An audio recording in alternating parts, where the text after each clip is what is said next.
റമദാനിലെ ഖിയാമു റമദാൻ, റമദാനിൽ പ്രത്യേകം രാത്രി നിസ്കാരത്തിന് നബി സല്ലല്ലാഹു അലൈഹി വസല്ലമ നേരത്തെ പറഞ്ഞതുപോലെ തന്നെ ഹദീസിൽ പറഞ്ഞിട്ടുണ്ട്, മൻ ഖാമ റമദാന ഈമാനൻ വഹ്തിസാബൻ ഗുഫിറ ലഹു മാ തഖദ്ദമ മിൻ ദംബി. ആരാണോ റമദാനിൽ ഈമാനോടുകൂടി ഇഹ്തിസാബോടുകൂടി നിന്ന് നിസ്കരിക്കുന്നത് അവനെ അവന്റെ പാപങ്ങൾ അല്ലാഹു സുബ്ഹാനഹു വ തആല, മുൻ കഴിഞ്ഞ പാപങ്ങൾ അല്ലാഹു സുബ്ഹാനഹു വ തആല പുറത്തു കൊടുക്കും എന്നുള്ളതാണ്.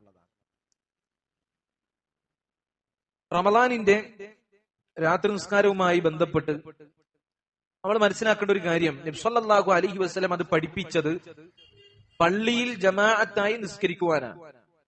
പല ആളുകളും പള്ളിയിൽ ഇങ്ങനെ തറാവീഹ് ഖിയാമുൽ ലൈലൊക്കെ ജമാഅത്തായി നിസ്കരിക്കുക, അതൊരു ബിദ്അത്താണ് എന്ന് പറഞ്ഞിട്ട് മെല്ലെ വലിഞ്ഞ് വീട്ടിൽ ഒറ്റക്ക് പോയി നിസ്കരിക്കുന്നതായി കാണാം. പക്ഷെ പണ്ഡിതന്മാർ, ആധുനികരായ പണ്ഡിതന്മാരിൽ വളരെ വലിയ കിബാറുകളിൽപ്പെട്ട പണ്ഡിതാണ് ഷെയ്ഖ് അബ്ദുൽ മുഹ്സിൻ അൽ ബദർ ഹഫിദഹുല്ലാഹ്. അദ്ദേഹത്തിന്റെ റിസാലയിൽ അദ്ദേഹം വളരെ പ്രത്യേകം ഈ കാര്യം വിശദീകരിച്ചതായി കാണാൻ സാധിക്കും. പള്ളിയിൽ ജമാഅത്തായി തറാവീഹ് നിസ്കരിക്കുക എന്നുള്ളതാണ് നബി സല്ലല്ലാഹു അലൈഹി വസല്ലം പഠിപ്പിച്ചത്. അത് വീട്ടിൽ ഒറ്റയ്ക്ക് നിസ്കരിക്കുന്നതിനേക്കാൾ അഫ്ദൽ പള്ളിയിൽ വെച്ച് നിസ്കരിക്കലാണ്. കാരണം നബി സല്ലല്ലാഹു അലൈഹി വസല്ലം അങ്ങനെയാണ് പഠിപ്പിച്ചിട്ടുള്ളത് എന്ന് നമുക്ക് ഹദീസുകളിൽ കാണാൻ സാധിക്കും. നബി സല്ലല്ലാഹു അലൈഹി വസല്ലമയുടെ ഒരു ഹദീസിൽ ആയിഷ റളിയല്ലാഹു അൻഹ പറയുകയാണ്, അന്ന നബിയ സല്ലല്ലാഹു അലൈഹി വസല്ലം സ്വല്ലാ ഫിൽ മസ്ജിദി ഫസല്ലാ ബിസലാത്തിഹി നാസ്. നബി സല്ലല്ലാഹു അലൈഹി വസല്ലമ ജനങ്ങൾക്ക് ഇമാമ് നിന്ന് നിസ്കരിച്ചു. മറ്റൊരു റിവായത്തിൽ ഈ നിസ്കരിച്ചത് റമളാനിന്റെ 23ാമത്തെ രാത്രിയാണ് എന്ന് നമുക്ക് കാണാൻ സാധിക്കും. നബി സല്ലല്ലാഹു അലൈഹി വസല്ലം ജനങ്ങളോടൊപ്പം ഇമാമ് നിന്ന് നിസ്കരിച്ചു. അത് റമളാനിൽ 23ന്റെ രാത്രിയാണ് എന്ന് ഒരു ഹദീസിൽ കാണാൻ സാധിക്കും. ثم صلى من القابلة. അടുത്ത ദിവസം നബി സല്ലല്ലാഹു അലൈഹി വസല്ലം ഇതുപോലെ നിസ്കരിച്ചു. فكثر الناس, ജനങ്ങൾ അധികരിക്കാൻ തുടങ്ങി. ثم اجتمعوا من الليلة الثالثة. മൂന്നാമത്തെ രാത്രി ഇതുപോലെ ജനങ്ങളൊക്കെ നബി സല്ലല്ലാഹു അലൈഹി വസല്ലമയോടൊപ്പം രാത്രി നിസ്കരിക്കുവാൻ റമദാനിൽ പള്ളിയിൽ ഒരുമിച്ച് കൂടിയപ്പോൾ ഫലം യഖ്റുജ് ഇലൈഹിം റസൂലുള്ളാഹി സ്വല്ലല്ലാഹു അലൈഹി വസല്ലം. നബി സല്ലല്ലാഹു അലൈഹി വസല്ലം അവരിലേക്ക് ഇറങ്ങി വന്നില്ല എന്നാണ്.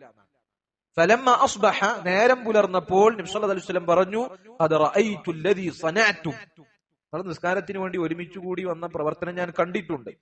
ഫലം യംനഅനി മിനൽ ഖുറൂജി ഇലൈക്കും, നിങ്ങളിലേക്ക് ഇറങ്ങി വരാൻ എനിക്ക് തടസ്സമായത് ഇല്ല അന്നി ഖശീതു അൻ തുഫറദ അലൈക്കും, ഞാൻ നിങ്ങളുടെ മേൽ ഇത് നിർബന്ധമാക്കപ്പെടും എന്ന ഭയം കാരണത്താലല്ലാതെ ഇറങ്ങി വരാതിരുന്നിട്ടില്ല. ഇത് റമദാൻ മാസത്തിൽ സംഭവിച്ച കാര്യമാണ്. നോക്കൂ, നബി സല്ലല്ലാഹു അലൈഹി വസല്ലം റഹ്മത്താണ്. ഈ ഉമ്മത്തിന്റെ കാര്യത്തിൽ നബി സല്ലല്ലാഹു അലൈഹി വസല്ലമക്ക് വല്ലാത്ത ബേജാറുണ്ടായിരുന്നു. ഇതെങ്ങനെ നിർബന്ധമാക്കപ്പെടുമോ, അത് മുഖേന ഈ ഉമ്മത്തിൽ ഇത് എന്താ പറയാ, ഈ ഉമ്മത്തിന് അത് ഭാരമാകുമോ എന്ന് നബി സല്ലല്ലാഹു അലൈഹി വസല്ലം ഭയന്നു. അങ്ങനെ നിർബന്ധമാക്കപ്പെടും എന്നുള്ളത് കൊണ്ട് നബി സല്ലല്ലാഹു അലൈഹി വസല്ലം ഇറങ്ങി വന്നില്ല. നബി സല്ലല്ലാഹു അലൈഹി വസല്ലം മരണപ്പെട്ടു. ആ സുന്നത്ത് അങ്ങനെ തന്നെ അവശേഷിക്കുകയും ചെയ്തു. പിന്നീട് ഉമർ ഇബ്നുൽ ഖത്താബ് റളിയല്ലാഹു അൻഹുവിന്റെ കാലഘട്ടത്തിൽ ഒരു ഇമാമിന്റെ കീഴിൽ തറാവീഹ് നിസ്കാരം ഉമർ റളിയല്ലാഹു അൻഹു എന്ത് ചെയ്തു, കൊണ്ടുവരികയും ചെയ്തു. ഒരു ഉമർ റളിയല്ലാഹു അൻഹു കൊണ്ടുവന്ന ഒരു പുതിയ ബിദ്അത്താണ് എന്നുള്ള ചിന്ത പല ആളുകൾക്കെങ്കിലും ഉണ്ട്. പല പണ്ഡിതന്മാരും പറഞ്ഞിട്ടുള്ളത് സ്വലാത്തു തറാവീഹ്, രാത്രി നിസ്കാരം റമദാനിൽ പള്ളിയിൽ ഇമാമിന് പിന്നിൽ നിന്ന് നിസ്കരിക്കലാണ് ഏറ്റവും അഫ്ദലായിട്ടുള്ളത്. അങ്ങനെ നിസ്കരിച്ചു കഴിഞ്ഞാൽ അവന് വലിയ പ്രതിഫലം നബി സല്ലല്ലാഹു അലൈഹി വസല്ലം വാഗ്ദാനം ചെയ്തിട്ടുണ്ട്. ഈ ഹദീസിന്റെ മറ്റൊരു റിവായത്ത് എന്ന് പറഞ്ഞല്ലോ, നബി സല്ലല്ലാഹു അലൈഹി വസല്ലം പറയാണ്, നബി സല്ലല്ലാഹു അലൈഹി വസല്ലം 23ാമത്തെ രാത്രി നബി സല്ലല്ലാഹു അലൈഹി വസല്ലം സ്വഹാബികൾക്ക് നിന്ന് നിസ്കരിച്ചു. രാത്രിയുടെ ഒരു നബി സല്ലല്ലാഹു അലൈഹി വസല്ലം 1/3 വരെ നബി സല്ലല്ലാഹു അലൈഹി വസല്ലം രാത്രി നിസ്കരിച്ചു, സ്വഹാബികൾക്ക് ഇമാമായി. പിന്നെ മറ്റൊരു രാത്രി നബി സല്ലല്ലാഹു അലൈഹി വസല്ലം രാത്രിയുടെ പകുതി വരെ ഇമാമായി നിന്ന് നിസ്കരിച്ചു. അപ്പൊ സ്വഹാബികൾ പറഞ്ഞൊരു ചോദ്യമുണ്ട്. സ്വഹാബികൾ പറഞ്ഞു, അള്ളാഹുവിന്റെ റസൂലെ, ഈ നിസ്കാരം രാത്രിയുടെ പകുതി വരെയാണ് ഇപ്പൊ ഉണ്ടായത്. ഈ നിസ്കാരം ബാക്കി രാത്രിയുടെ അവശേഷിക്കുന്ന ഭാഗത്തുകൂടി പൂർത്തിയാക്കിക്കൂടെ എന്ന് സ്വഹാബികൾ നബി സല്ലല്ലാഹു അലൈഹി വസല്ലമയോട് ചോദിക്കുകയാണ്.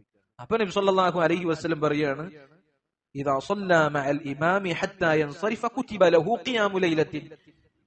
ഒരുവൻ ഇമാം വിരമിക്കുന്നത് വരെ ഇമാമിനോടൊപ്പം തുടർന്നു കഴിഞ്ഞാൽ അവനൊരു രാത്രി മുഴുവനായി നിസ്കരിച്ച കൂലിയുണ്ട്. അപ്പൊ നബി സല്ലല്ലാഹു അലൈഹി വസല്ലം പറയും. സ്വഹാബികൾ ഒരു ആവേശം നോക്കുന്നത്, രാത്രിയുടെ പകുതി നിസ്കരിച്ച് നബി സല്ലല്ലാഹു അലൈഹി വസല്ലം പോകാൻ പോകും, ബാക്കി കൂടി നിസ്കരിച്ചൂടെ എന്ന് സ്വഹാബികൾ ചോദിക്കുകയാണ്.